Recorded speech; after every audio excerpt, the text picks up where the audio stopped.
Hey guys, and welcome back to episode 104 of the Sim Racing Show. And this week, Fanatec have just done two things that might pull a lot of people back into their ecosystem. One gives you more power for free, and another one cuts the price. So is Fanatec making themselves impossible to just ignore again? We'll talk about it in just a second. Meanwhile, Max Verstappen is no longer just into sim racing. He's now running one of the top teams in the world and has won a massive race. We've also got hands-on thoughts on Forza Horizon 6 and some features that might matter more than people think. Rennsport is trying to reset again with a new roadmap. Assetto CorsaRally is building real momentum. A quiet but important move from Motorsport games. DTM Esports opening things up in a big way. And Project Motor Racing's most controversial content pack just came back, but not how you'd expect. I've also got some interesting price on products I'm going to let you know about as well. Now let's get into it, because Fanatec just gave us a very nice surprise, but actually two surprises. So for free, they have pushed out a firmware update that increases torque on their ClubSport DD bases. So the standard DD jumps from 12 Newton meters to 50 Newton meters, and the DD Plus now goes from 15 Newton meters to 18 Newton meters. And the best part, obviously, is that it's completely free. You don't need new hardware, you don't need an upgrade kit, you don't need new PSU, you just update the firmware in the Fanatec app that, albeit, is not the best app to use, but you do have more power for free. That's the kind of update people actually want to see. Now, it's not the first time I've seen this. Conspit did something very similar with their Conspit Aries Platinum that I think may have also gone from 15 to 18, or did go from 18 to 21, but that also had an increase as well. Now, the other side of this, stuff for free, they're actually making their products cheaper, because Fanatec finally, and I've asked them this for years and years and years, frankly, have also given me a 5% discount code for all their products. When I say they've given me, it's a discount code that anyone can use. So if you apply it, you get 5% off. I still get some commission, albeit I think I get less commission, but you get 5% off, which is the most important thing. Now that code I think is either Kireth or ZZ or ZZ-Kireth. Try both of them. Don't think it works on already discounted items, but 5% off the new podium pedals or a podium wheelbase or the Fanatec ClubSport V3 wheel is pretty tidy. So yeah, good steps from Fanatec there. Now remember, a few weeks ago we were talking about Max Verstappen taking sim racing way more seriously, rebranding Team Redline into Verstappen Sim Racing, talking about building it into a proper platform, not just a side hobby. Well, that exactly happened, because Verstappen Sim Racing has just gone and won the iRacing Nürburgring 24 hours. They even locked out the front row in qualifying. Didn't need to cheat this year like they cheated last year, and I called them out on it. For some reason, no one speaks about that, but they cheated last year. But anyway, they controlled the race between their own cars, dealt with instant penalties and strategy swings, and still managed to bring it home. So this isn't like an F1 driver, doing a sim racing hobby. This is an F1 driver building a top tier esports operation, and exactly what Verstappen was talking about when he made that move. This is something that's more structured, serious, can develop talent, can compete and win at the highest level, and therefore can be a genuine conduit between sim racing and real world racing.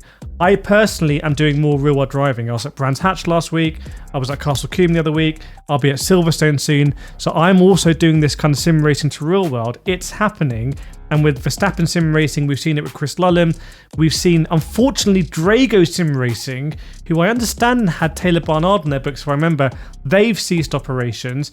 Thibaut Courtois Sim Racing team has entered the eNASCAR. You've got teams closing, you've got teams opening up. It's all a bit of flux at the moment. You've got Porsche, who have restructured their esports thing about deliberately getting people into real cars. So it feels like there's a massive shake-up at the moment happening in sim racing esports. And if you're vaguely competitive or interested in this, then obviously keep watching the Sim Racing Show, because we always try and cover esports in the Sim Racing Show. It's a really important part of the sim racing ecosystem. Now, something else that's, I would say, is a part of the sim racing ecosystem that a lot of people don't agree with me is Forza Horizon 6. Now Forza Motorsport looks to be kind of end of life. Forza Horizon 6 is where all the Forza family are going to do their driving, and I've been playing it in the pre-release preview, and actually, spoiler, I was able to get fastest in the world. So I was the fastest, or I guess am, the fastest Forza Horizon 6 player in the world in a specific class using a wheel. So we're no longer up against the controller players, is my point there. Now, the install size has been confirmed. It's 130 to 160 gigabytes of the game. I think SSD might be required on PC, so this is a massive game. We're talking Call of Duty levels, Battlefield levels, big map, big assets, big ambition as well. Now there's also confirmation on the performance modes. So Series X is going to do 4K 60 in performance mode, or native 4K 30 in quality. Remember, my time with the game so far has been in the 30 FPS mode, so we'll see how good the 60 is. Series S, by the way, 1080p 60 or 1440p 30, which I think is understandable for the Series S. So there is a way that they're prioritizing that 60 FPS gameplay, which has not always been the case with Horizon. And to be honest, from what I saw with PS5 Pro, Forza Horizon 5, I wouldn't bother with the 30 FPS mode. Now, there is a small detail in Forza Horizon 6 that I think is a little bit bigger than it sounds, and that is proximity radar. I know it sounds like a small feature, but it's not, because if you're driving in cockpit view, you don't have the vision around your car when you're doing racing or driving on the roads. However, with the proximity radar, this unlocks, again, cockpit view as a completely viable camera choice to use, because you can look at the radar and see where cars are around you, better spatial awareness, cleaner racing, less guessing where those cars are. That's a kind of quiet addition which pushes Horizon closer to something that sim racers will feel more familiar with and more comfortable with sticking with in the long term. Now, let me know in the comments, are you actually going to jump in on Forza Horizon 6? I don't have an affiliate code. I don't have something to push here. I'm not paid by Forza Horizon 6, but I'm hoping it's going to be a great game that's going to satiate sim racers. Now, while Forza Horizon 6 is getting ready to launch properly, Rennsport is still trying to reorient itself, and we'll get into that and other news. But before that, we'll say a big thank you to today's sponsor, which is GT Omega. And you can see here, that's my GT Omega Inertia bucket seat. One of the most underrated upgrades to your sim rig is getting a bucket seat. Once I got this bucket seat from GT Omega, I didn't want to go back. And I don't think I'm really used or bought or had or taken in a non-bucket seat since. So if you've got a rig already for a couple of years, you're thinking about that next upgrade, you've got a little bit of budget, I strongly recommend considering bucket seats. And obviously you can go to GT Omega, check out their Inertia line there. They've got loads of different colorways, and use my code Kireth5 at discount, which gives you an extra 5% off. Big thanks to GT Omega for sponsoring the Sim Racing Show. So back to Rennsport then, because they've dropped a new roadmap, and I feel like I'm kind of like, this is deja vu. It's another reset moment they're talking about. The sim has been under pressure for a long time now. Obviously delays, mixed reception, and then on top of that, their console publishing partner Nacon filing for insolvency, which is about as messy as it gets behind the scenes. By the way, we'll come back to Nacon later in this video. So what's the plan now? Well, Competition Company, the developer, have taken control of Rennsport. They're pushing forward with self-publishing, and the headline is that the Endurance Classics Part 1 DLC that I've played already. I went to Germany, I went to Munich, and I played it. I've played all the cars in it, I've driven Le Mans, I had good fun in it. Is now targeting a May release. And when did I go to Rennsport? Maybe February? It's a crazy delay. It's a good update that's coming, but it's been caught up in all this stuff. Now, Rennsport say it doesn't stop there. They're saying that there's more tracks, more cars, more updates coming through the summer, and then another major DLC is lined up for the winter. So on paper, it's there, but honestly, I think we just got to wait to see what they deliver.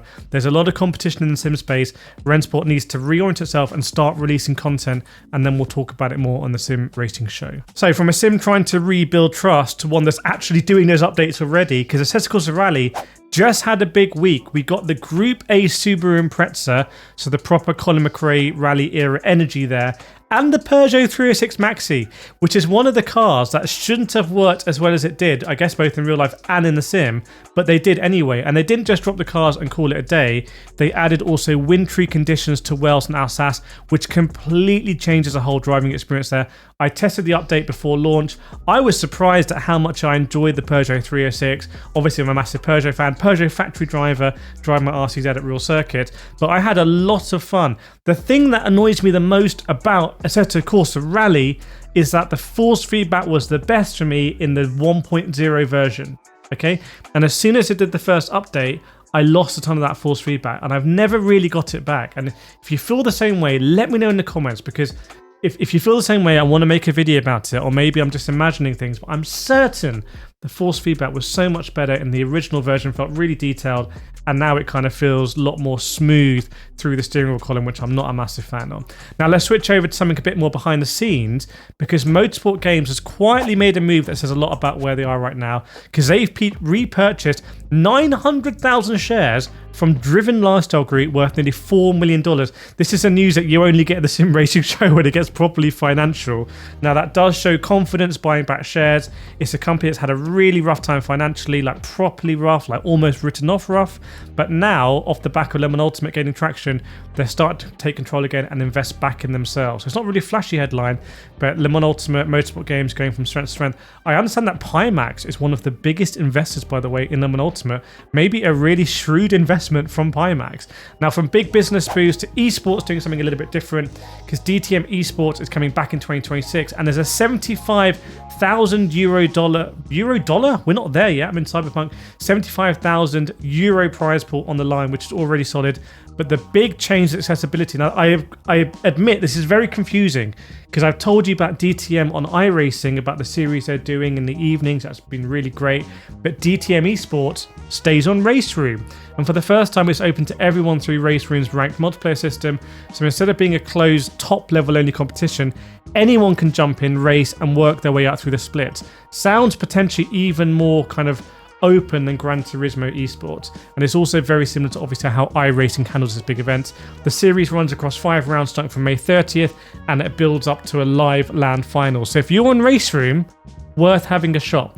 Now remember last week when we were talking about Project Motor Racing GT500 pack just disappearing overnight? Well, it's back, but not quite the same. The same, but not the same. The pack has quietly reappeared on storefront, only now it's been renamed to Japanese Prototype DLC. All of the GT500 and JGTC references have been stripped out and replaced with more generic names like JP1 and JP2, so it feels like a licensing workaround rather than a creative decision. The content seems to be almost exactly the same, although there's one small change where one of the Supras has been updated from a 2002 to a 2003 version. Could that be the issue that caused all of this mess in the first place? So definitely better than just disappearing completely, but something weird is going on with Project Motor Racing. Now, just as I record this video, Thrustmaster has released the Raceline load cell pedal as a standalone pack. I've got the pricing here, and it's $269. Oh my goodness, that is quite expensive. So remember, Thrustmaster's load cell originally came out as an upgrade where you take your T598 Raceline pedals and you put this upgrade in. That was $179 if I remember, but now you can buy it also standalone for $269. Now I'll put the links in the description, all my affiliate links, etc. But that is double the price of the Logitech RS pedals, which are also load cells, albeit they don't have a clutch. Those at the moment on Logitech site are $119 if I remember, and you can use my discount code, which gives another 10% off. So Thrustmaster's pricing on the load cell seems a little bit of a mess here, but let me know what you think. Also on Logitech, there's an insane deal at the moment where you can get an RS50, you can get a Xbox hub, you can get the McLaren rim, you can get the RS pedals, low cell pedals, and you can get the round rim for $590, over $300 off the $900 RRP using my code Kireth. I'll put a link in the description. So lots moving in the hardware space, some good updates in the software space. It feels like a good balance at the moment. Let me know what you think, what stories It feels like a good balance at the moment. Let me know which stories are really captivating your attention. Maybe there's stuff I'm missing. Let me know, and I'll see you in the next show.